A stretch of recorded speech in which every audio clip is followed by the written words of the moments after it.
Garment ಇಂಡಸ್ಟ್ರಿನಲ್ಲಿ ಸಿದ್ಧ ಉಡುಪು ಕಾರ್ಖಾನೆಗಳಲ್ಲಿ ಸುಮಾರು 12 ಲಕ್ಷ ಜನಕ್ಕಿಂತ ಹೆಚ್ಚು ಕಾರ್ಮಿಕರು, ಮಹಿಳಾ ಕಾರ್ಮಿಕರು ಈ ಒಂದು ಉದ್ಯಮದಲ್ಲಿ ದುಡಿತಾ ಇದ್ದಾರೆ.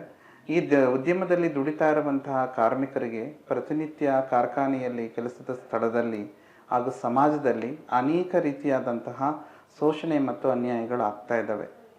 ಮುಖ್ಯವಾಗಿ ಇವತ್ತು ಗಾರ್ಮೆಂಟ್ ಕಾರ್ಮಿಕರು ಅನುಭವಿಸ್ತಾ ಇರುವಂತಹ ಅತಿ ದೊಡ್ಡ ಮಟ್ಟದ ಒಂದು ಸಮಸ್ಯೆ ಅಂತ ಹೇಳಿದ್ರೆ ಅವ್ರಿಗೆ ಇರುವಂತಹ ಕಡಿಮೆ ವೇತನ ಅಂತ ಹೇಳಿದ್ರೆ ಇಲ್ಲಿ ಅವರ ಒಂದು ಗ್ರೇಡ್ಗಳ ಮೇಲೆ ಆ ಕಾರ್ಮಿಕರಿಗೆ ಸಂಬಳವನ್ನು ನಿಗದಿ ಮಾಡುವಂತಹ ಒಂದು ಕೆಲಸ ಕಾರ್ಖಾನೆಗಳಲ್ಲಿ ನಡೆಯುತ್ತೆ.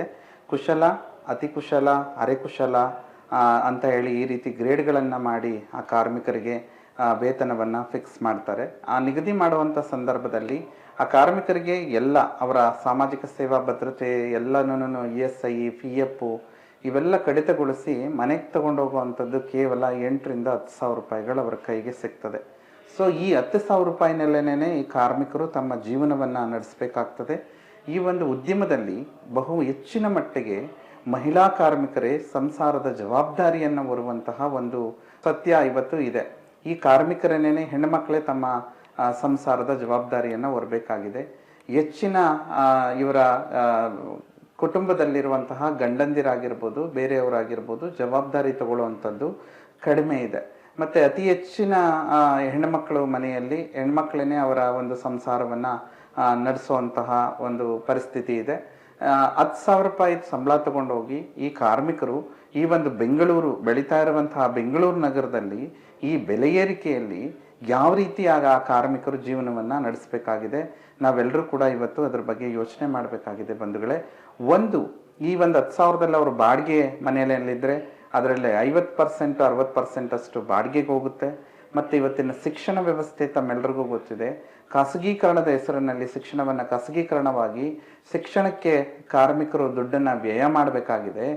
ESIC ಇದೆ ಕಾರ್ಮಿಕರಿಗೆ, ಆದರೆ ESICಗೆ ರಜಾ ಹಾಕಿ ನಾವು ESICಗೆ ಹೋದರೆ ಆ ಕಾರ್ಮಿಕರಿಗೆ ಸಂಬಳ ಕಟ್ಟಾಗುತ್ತೆ ಅಂತ ಹೇಳಿ ಆರೋಗ್ಯದ ಕಡೆ ಕೂಡ ಗಮನ ಕೊಡದೆ ಆ ಕಾರ್ಮಿಕರು ಪಕ್ಕದಲ್ಲಿರೋ ಯಾವುದೋ ಕ್ಲಿನಿಕ್ಗೋ ಇಲ್ಲ ಶಾಪ್ಗಳಿಗೋ ಹೋಗಿ ತೋರಿಸ್ಕೊಂಡು ಕೆಲಸ ಮಾಡುವಂಥ ಪರಿಸ್ಥಿತಿ ಇವತ್ತು ಇದೆ.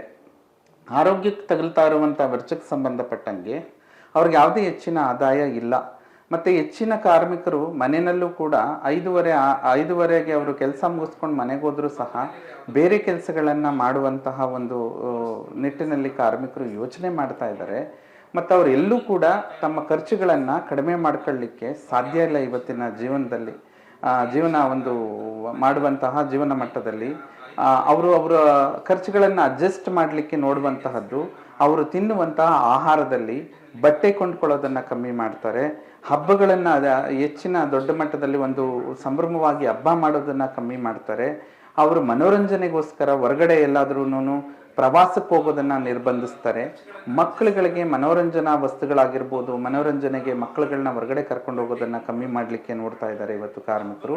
ಅದಕ್ಕಿಂತ ದೊಡ್ಡ ಮಟ್ಟದಲ್ಲಿ ಕಾರ್ಮಿಕರು ಇನ್ನೊಂದು ಯೋಚನೆ ಮಾಡ್ತಾ ಇರೋದು ತಮ್ಮ ಅಗತ್ಯ ವಸ್ತುಗಳ ಖರೀದಿಯಲ್ಲಿ, ಊಟ ಮಾಡೋದ್ರಲ್ಲೂ ಸಹ ಇವತ್ತು ಅವರು ಕಡಿಮೆ ಪೌಷ್ಟಿಕ ಆಹಾರವನ್ನು ಸೇವನೆ ಮಾಡೋದ್ರಲ್ಲಿ ಕಮ್ಮಿ ಮಾಡ್ತಾ ಇದ್ದಾರೆ. ಅದು ಹೇಗೆ ಅಂತ ನಾವು ಹೇಳೋದಾದರೆ, ಅವರು ಮಾಂಸಾಹಾರಿಗಳಾಗಿದ್ದರೆ ಮಾಂಸವನ್ನು ಕೊಂಡುಕೊಳ್ಳೋದ್ರಲ್ಲಿ, ಈ ದಿನಸಿ ಐಟಮ್ಗಳನ್ನು ಕೊಂಡು ತರೋದ್ರಲ್ಲಿ ಕಡಿಮೆ ಖರ್ಚನ್ನು ಮಾಡೋದಕ್ಕೆ ಇವತ್ತು ಕಾರ್ಮಿಕರು ನೋಡ್ತಾ ಇದ್ದಾರೆ.